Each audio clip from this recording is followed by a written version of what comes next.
राष्ट्रवादीत सुनील तटकरेंविरोधात एक सूर दिसतोय। खुर्चीला चिकटून बसण्याचा आग्रह कशासाठी असा सवाल रुपाली ठोंबरेंनी केलाय। प्रशांत किशोर यांनी सर्व अभ्यास करूनच निष्कर्ष मांडला असल्याचं ठोंबरे म्हणाले आहेत। त्यांनी नाव न घेता तटकरेंवरती निशाणा साधला।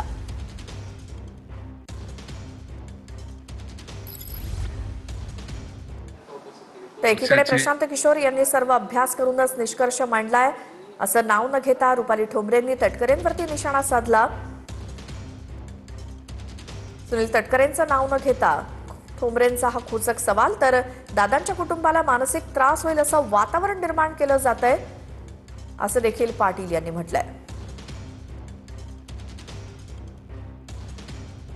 उन्मेष पाटील यांनी देखील यावरती टीका केली आहे। तर दुसरीकडे रुपाली ठोंबरे पाटील यांनी देखील नाव न घेता सुनील तटकरेंवरती निशाणा साधलाय। ते आपल्या पोस्टमध्ये काय म्हणतायत तर प्रशांत किशोर हे अनुभवी रणनीतिकार आहेत। त्यांनी परिस्थितीचा सर्वंकष अभ्यास करूनच आपलं विश्लेषण मांडलंय। कोणत्याही पदाला कालमर्यादा असते, मग खुर्चीला एवढा चिकटून बसण्याचा हट्ट कशासाठी?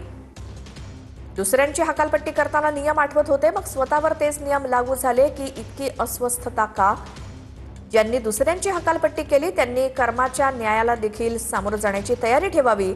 सत्ता, पद आणि खुर्ची कायमची नसते, पण कर्माची फळं मिळतात। वेळ आली की जागा रिकामी करावीच लागते। पाप लपली जात नाहीत, कर्माची फळं भोगावी लागणारच, अशी पोस्ट राष्ट्रवादीच्या नेत्या रुपाली ठोंबरे यांची।